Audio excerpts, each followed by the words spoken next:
I'm 7 years old.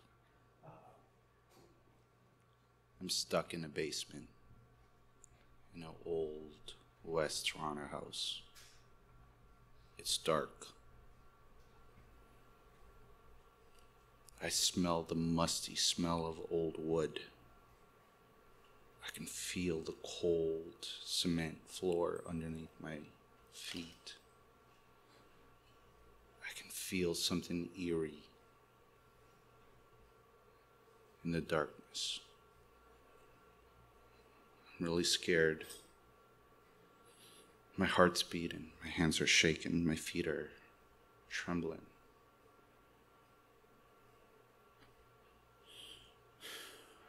I start banging on the door. Let me out!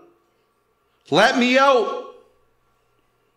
On the other side of the door is my two brothers, 9 and 13, and they're laughing. Literally after they told me the story of La Siwanawa. And then they started to summon her. A song that goes like this. La Siwanawa viene.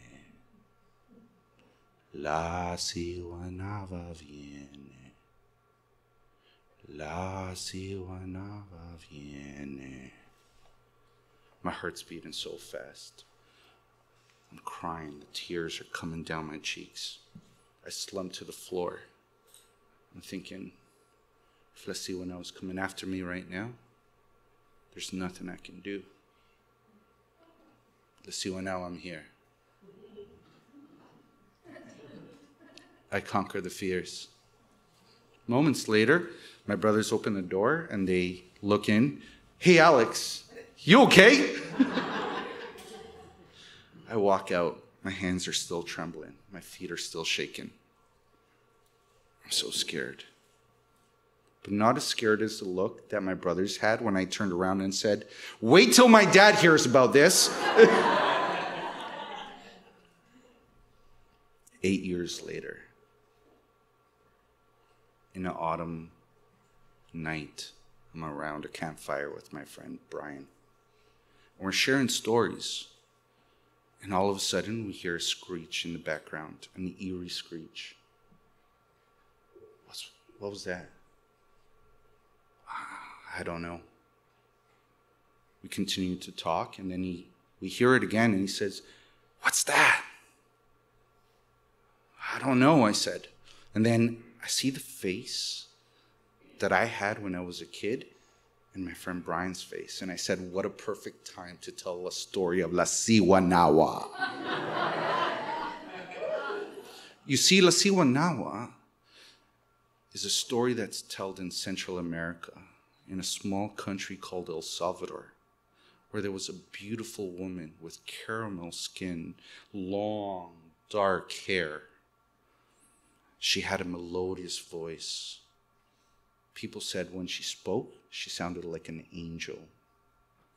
Everyone in the town lusted over La Siwanawa, but her name was Situate, which means beautiful woman. One day, the prince was rolling through the village. He was said to be a demigod, a very powerful demigod. And he saw La Situate, which means beautiful woman. Situate, you're going to be my wife. You're going to be my bride. Situate, in her heart, didn't really like the prince. She didn't love him. Afraid of the consequences, if she were to reject the prince, what may happen to Situate? So she married him. Out of that conception was El Cipitillo. The prince was out many nights, left Situate by herself, nights, weeks on end. Situate didn't love the prince, so she was looking for her long-lost love somewhere else, in other arms. Upon hearing this, the prince came back. Said, what is Situate doing? Started banging on doors. Situate, Situate, where are you? he found Scituate, one of his armed guards' home. The demigod, upset with his temper, and a swift of his sword decapitated the guard. Then he looked at Scituate, and he said, "Your beauty will be your curse. You will no longer be the beautiful woman. Your name from now on will be Lasiwanawa." Say it with me. Lasiwanawa. Siwanawa. One more time. Siwanawa. The legend says that if you say her name 3 times, you have summoned Lasiwanawa. It's okay. I'll tell you how to take care of her. Lasiwanawa, as beautiful as she was, the curse made her grow a horse, a dead horse face. Her caramel skin actually turned pale, pale, pale. Her melodious voice that sounded like an angel was actually a screech, a diabolic screech in the distance. Her hands, they grew claws, and her nails were as razor sharp as shattered glass. She grew 1 foot calf foot, 1 foot chicken foot.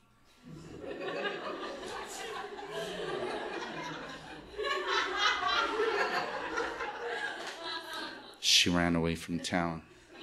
She didn't want anyone to see what she looked like. The legend says that she actually roams around the outskirts of small cities and big towns, waiting for her victims. With her angelic voice, people are attracted to her. When they get close to her grasp, she will actually dig her shattered glass nails into your torso. There's a couple of things. Not a lot of people have actually survived Lasiwanawa's encounters. Those that have done 3 things.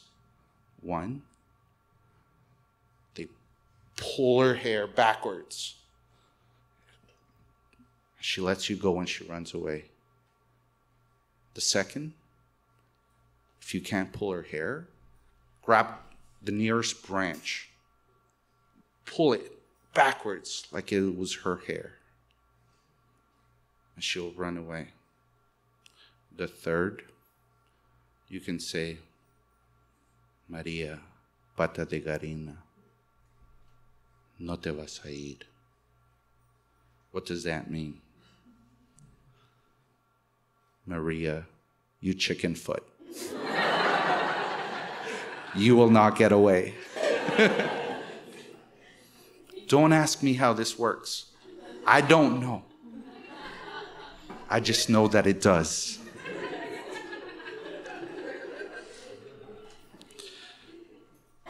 Lasiwanawa is not just in Central America. The latest sightings have been all over North America, the United States.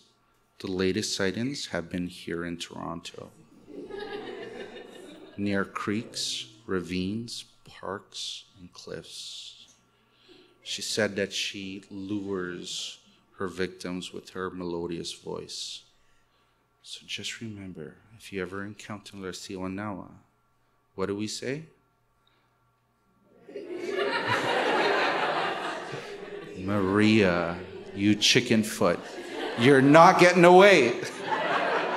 What do we say? Maria, you chicken foot, you're not getting away. And she'll run away. That's how you know it was Lasiwanawa who you encountered.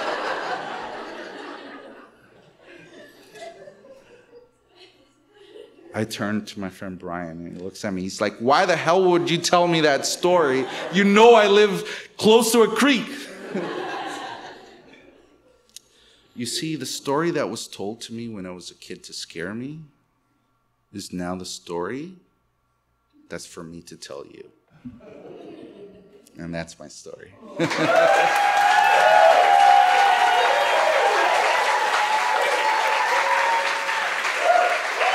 Alex Garcia!